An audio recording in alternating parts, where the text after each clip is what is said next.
Gambia government launched first national policy on migration.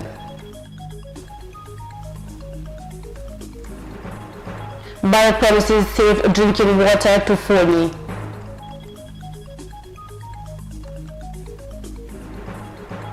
Fatmata Sandon testified on her father's death in custody. These and more coming on Gambia24.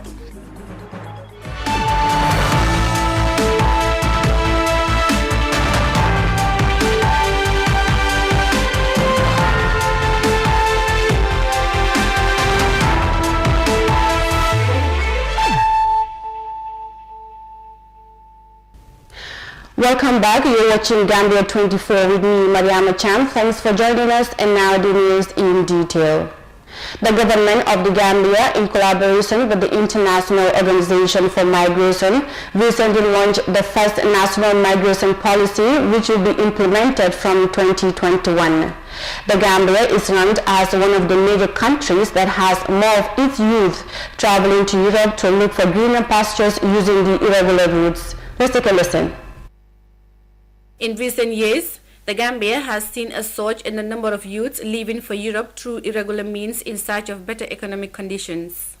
Increasing numbers of migrants has seen remittances playing a major role in economic growth. Despite these successes, several youths have lost their lives in these risky journeys in recent years.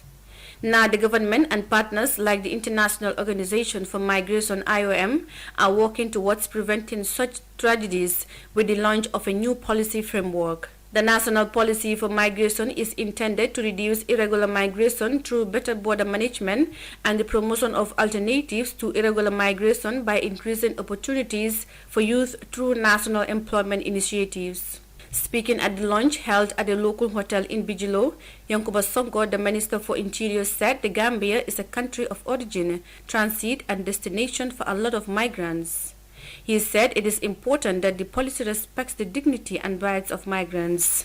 Migration policy we are launching today is aimed at addressing these and other issues, strategically for at least the next 10 years to come. An effective migration policy emphasizes the promotion of the dignity of migrants, their well-being, and respect for their rights. The policy recognizes guiding principles which are built from the African Union Migration Policy Framework for Africa, especially the idea of cross-border migration for Africa as a recognition of an important livelihood. Gambia government there launched its first national policy framework to be implemented in 2021. Now President Adamabel has promised to provide safe drinking water to the people of Sinted village in the Foni Jara district of the West Coast region. His government will provide boreholes to the community and also to ease communication problems by upgrading the national GSM operator GAMCEL to a 4G network. The CC reports. President Adama Barrow resumed the second leg of his Meet the People tour on Monday after a Christmas break, and he is back making several promises to rural Gambians. During his stop at Sinted village in the West Coast region, Barrow assured the people that his government will build skill centers for the youth of Sinted and will also provide access to clean water, as Gambians still face erratic supply of electricity. President Barrow said the people of Sinted will be connected to the electricity grid before 2025. I am building a technical school in Demban for the people of Foni. Anyone who wants to learn skills, when you go to the technical school in Demban, you will surely get a job. The process is ongoing and will soon start operating. President Barrow also promises 4G network connection for mobile telephony nationwide. In Foni, mobile phone communication is made difficult due to poor network coverage by GSM operators. Barrow said this will change with the national GSM operator improving its coverage with more towers across the country. The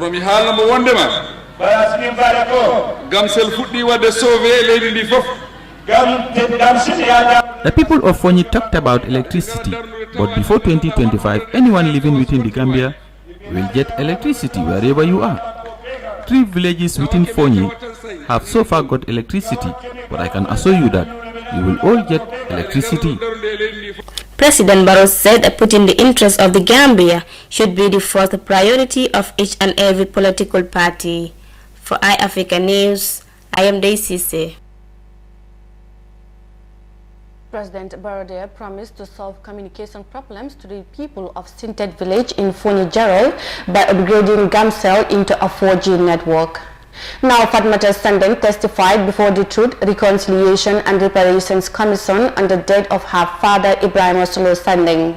Solo Sandeng was reported dead while in state custody 2 days after he was arrested and detained for leading an unauthorized peaceful protest calling for the electoral reforms on April 14, 2016.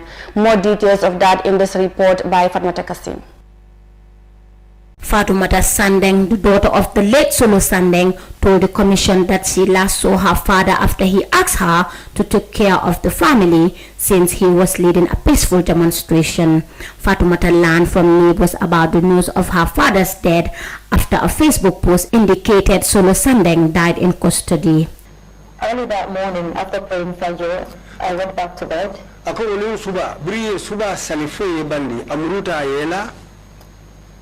And then all of a sudden I heard something screaming. Akubari anata ke terem makuta barata ay mulu muy wurila. And when I went out, walking by Jordan, and I go. Akubira findita honorable Yakumba Jaita beje wutumo. And her mom. Who was my good sister to my dad, who lived. Alu honorable Yakumba Jaita Bama mu atefama bari musoleti alu tumo yalu man jamfan wala be balaji. They came to inform my mom Inatanyi kibaro le dandang ate Bama that her sister, Yakumba's sister who lived in the US, ko Yakumba a badi yo me yalon ko be America banko ka wutumo had seen on Facebook that my father was killed and died. According to Sandeng, she didn't believe the news of her father's death until she met the leader of the United Democratic Party, Ousainou Darboe, crying in his house. What followed was another demonstration on April 16, 2016, led by the leaders of the United Democratic Party who called for the release of Solo Sandeng, dead or alive. This protest suffered a brutal police crackdown by the police who arrested more than a dozen protesters. Fatoumata Sandeng and siblings who returned home at Dipakunda following the protest later took refuge at the Senegalese embassy in Pipeline. Mohammed had called Yamadaba. Muhammad Yamadaba commanded me. And who's Yamadaba? Jumalo Yamadaba. She is Ousainu's daughter, Ousainou Darboe's daughter. Ousainou Darboe dimolo fananti. And then informed her of what was happening. So after some time, or let's say 30 minutes, come again. Some 30 minutes after, our neighbors came and told us to come out. And then Yama had also sent a friend of hers. Sorry, Yama had? Sent a friend of hers. Who came with a car. But she didn't come up to the house. She parked a bit far from the house.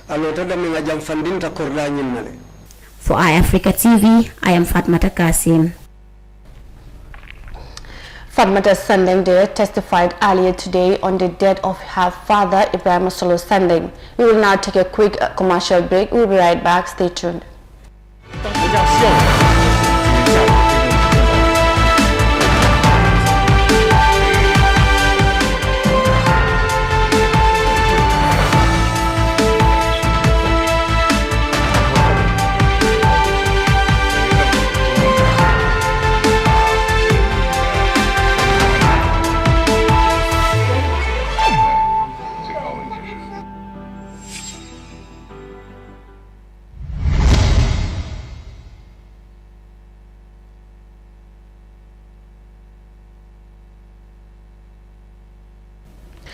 Welcome back, and now to the rest of our news. The government of the Gambia, in partnership with the National Youth Council and ECOWAS, converged on a two-day National Youth Dialogue on peaceful campaign and elections. The event is taking place at a local hotel in Kololi under the theme Youth as Agents of Peace and Non-Violent Elections, with participants drawn from various political parties' youth wings and non-partisan youth organizations. More in this report. The Gambia is just a year away from electing a new president to steer the affairs of the country for a period of 5 years. With political tension expected to rise in the country, which is increasingly becoming polarized, the government and partners are fostering a dialogue for Gambian youths to ensure that the upcoming elections are violence-free. Ali Momanjai, the chairperson of the Independent Electoral Commission IEC, said elections are crucial decision-making processes that could make or break a country's future. Njai said the youth should uphold peace before, during and after the upcoming elections, while assuring Gambians for a free, fair and transparent election. That is why the IEC, the Gambia here, we proud ourselves that from the beginning to the end, party agents and candidate agents are always invited to come and witness everything from the beginning to the end. And at the end of the day, we placed those who are registered in the polling station so that anybody who has any objection can object. Bakari Baji, the Minister of Youth and Sports, said the dialogue is timely as the country heads to polls in December 2021. Baji said the young people should take up the role of ensuring the conduct of peaceful elections. Significant in many ways. Firstly, it is coming at the right time as our country prepares for the 2021-2022 or 2021 to 2023 election cycle. Secondly, the role of young people in the successful conduct of peaceful campaigning and elections remains a key cause of concern for many Gambians, particularly the younger generation of today. And the third is that young people have both been victims and perpetrators of heinous crimes pre, during, and post-elections in most parts of the sub-region. It is therefore right that we learn from these lessons and prepare the young constituency to take its rightful role in the maintenance of peace throughout the election cycle. Meanwhile, the Speaker of the National Youth Parliament, Omar Cham, said the youth should avoid being deeply divided as young leaders. Cham also said that young people should not allow political parties to use them as agents of conflict. And from the history of elections in the Gambia, though it has been very peaceful, but recently there has been a dividing line when it comes to young people belonging to different political parties. Somehow, by virtue of their different affiliation to different political parties, and somehow by virtue of them being belonging to different ethnic groups. So it is important that we come together, and bridge the gap and filter out our differences. To young people, my advice would be that we should all understand that we should not be agents of these political parties to be used, to conduct ourselves in any negative format. We see ourselves as leaders and leaders of the young people. That whatever we do somehow represents the welfare of the youth of this country. Gambians are expected to choose one of 16 leaders of registered political parties or an independent candidate when they vote in December next year. The last election in 2016 was marked by a political impasse that pushed more than 50,000 people out of the country. With the support of ECOWAS, which helped end the 2016 standoff, stakeholders are hoping there is not a repeat of that crisis when next votes are cast. Reporting for iAfrica News, I am Mariama Cham. Political parties, youth wings and other youth organizations across the country, they are on a two-day dialogue on peaceful campaign and elections as Gambia prepares ahead of 2021 elections. Now, the University of the Gambia School of Medical and Allied Health Sciences held its 13th swearing ceremony for 21 doctors on Monday. The new medical doctors who took the oath as set for ethics for medical practitioners include 6 females who have completed their medical training at the university. Fatmata Kassim. I solemnly pledge myself and my life to the service of humanity. This batch of 21 new home-trained doctors brings to 245 the number of doctors so far produced by the University of the Gambia since 2006. Per Gomez, the Deputy Vice-Chancellor for Academic Matters at the University of the Gambia, told the new doctors to put their patients above their personal comforts.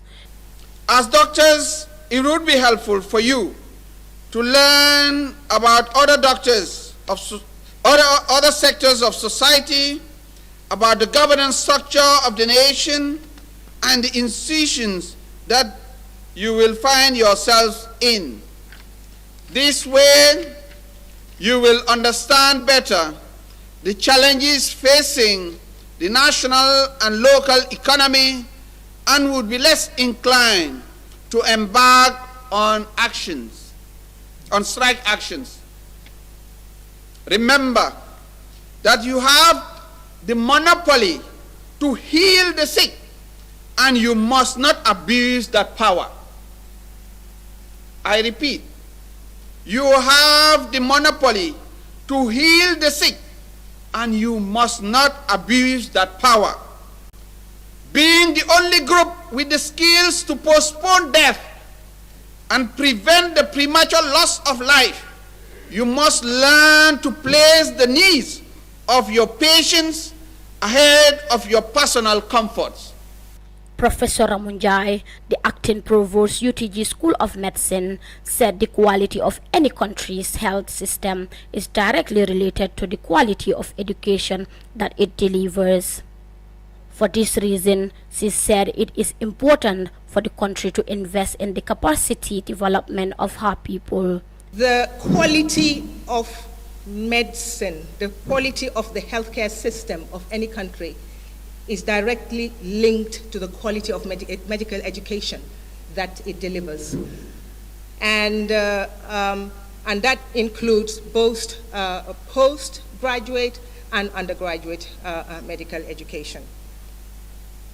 And bearing in mind the importance of a healthy population in the economic productivity of any nation, it is extremely important that we invest, as my colleague from the council has said, in our medical human resource development as well as our medical infrastructure. Dr. Ahmadul Lamin Samate, the Minister of Health, said there will be a lot of rooms for capacity building for the new graduates. He also said that his ministry is instituting a health service monitoring committee to keep track of the quality of service in the health facilities. However, it is important at this juncture for us to inform you that there's going to be a health services monitoring committee. It is going to be inaugurated very soon. This is going to be a mainly independent body that is going to be assessing. We are going to set it up, but it's going to be mainly independent. That's going to be assessing the services that we provide in this country, because we cannot be providing mediocre services to our people. Our people also deserve the best. They are going to monitor what happens in each and every health facility in this country, both public and private, and they are going to monitor how our healthcare personnel work in this country to make sure that we are giving the people the optimal services they deserve. So this is not going to be a witch hunting committee, but it is going to be there so people know that they have to be working hard and working within the limits and providing standard care for our people. The School of Medicine and Allied Health Sciences is critical to addressing the health sector needs of the Gambia, especially in prevention and curative medicine. It also engages in research on tropical diseases and medicine and is located within the premises of the Edward Francis Small Teaching Hospital in Banjul. Students are availed with a wide range of highly qualified lecturers, mainly from Cuba and Nigeria, plus home-based lecturers. For iAfrica TV, I am Fatoumata Kasim. The School of Science of the University of the Gambia there graduated 21 doctors. That's all we have for you in today's edition of Gambia24. Join us for more news on Africa.tv. I was your presenter, Mariama Cham. Thanks for watching and have a good night.